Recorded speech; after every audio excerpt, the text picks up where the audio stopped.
Okay, self-protection, being honest with yourself, part two. So we talked about some of the variables and differences in setup when you're dealing with self-protection in sport, okay? And how you have to be prepared in your training and not rely upon a skill set where you can position the person into what you want first before you exercise technique, okay? So, along with this different skill set, you have to be mentally prepared um, to act. And a lot of that has to do with knowing yourself, what you're capable of, what makes you effective. I'm talking about more emotionally here. And overcoming things by being honest with yourself.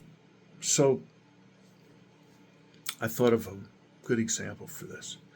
I was in a Costco with my wife about 2 months ago, and I'm kind of crippled with my legs, so there was this kid at a table, and it was a big table, so I just sat down, and he was a little pipsqueak, and my leg hurt. I just wanted to sit down for a few minutes, and the kid goes, "Excuse me, but my family's coming back, and you have to move." Well, you know, it wasn't the greatest thing for that kid to put it that way or anything, but I wanted to ask you a question in that situation before I tell you my response. Okay? What if that kid was a 270-pound Samoan, okay, with made out of muscle, with fiery eyes and enraged, okay? And I'm going to tell you my thinking on this, okay? The difference between 99.9 of the population and somebody who really understands the right attitude about self protection dictates that under those conditions, you imagine every opponent is that Samoan. Okay? I got up and I left. Okay? I felt kind of compelled. I wanted to say something like to the kid, like he could be a little bit more polite, but not in that situation, not in that context, because I would only do that under other circumstances. I have done that to 280-pound Samoans, okay? So I have, set aside, hey man, calm it down when I taught high school. But this wasn't one of those situations where it would be appropriate, so I didn't, okay? This goes to the heart of the issue, which is you have to be prepared at all times for the same level of conflict, okay? You have to be scared of everybody and scared of nobody, okay? You have to understand that the setup for your actions is consistent. And you never want to put yourself in a position where you could ask for trouble because that takes away from your effectiveness. Your effectiveness being, I don't bother anybody, I don't expect anybody to bother me. Okay? So, once you can understand that, then you can start really looking at that situation a little bit more carefully and asking yourself, what would motivate me to act if I had to act? Because fear is fear, okay? And it's something that has to be controlled with everybody. Very few people don't fear. People that don't fear, they're usually psychopaths. Even sociopaths have some fear. You know, not much different than a normal person in most cases.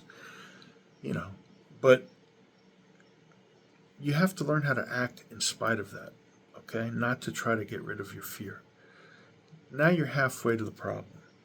And then when you decide what it is that will motivate you, now you're starting to get a basis for your actions, okay?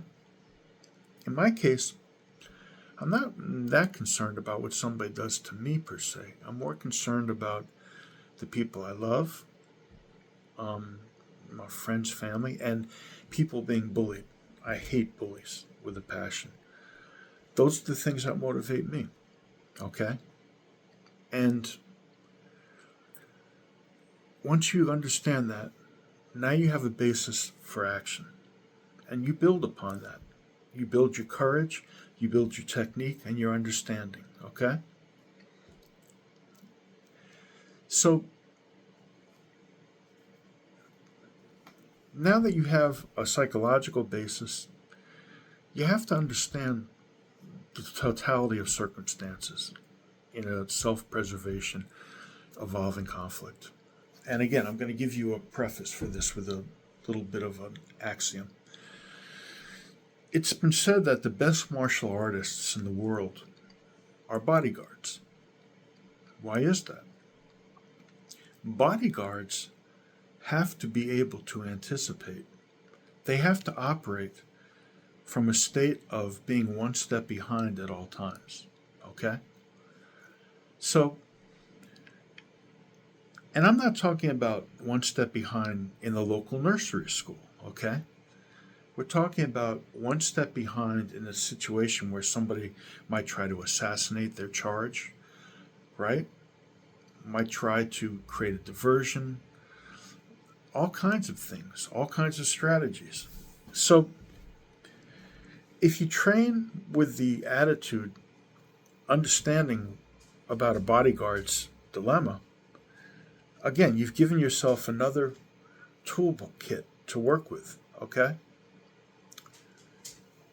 What it means is if I'm going to go take a stab at you, if I'm going to go and attack around you, you have to be in a state of being prepared for that without looking at your own situation primarily, but knowing that your body is there. A bodyguard is quite literal, with all the complications involved with what a bodyguard does and yada yada.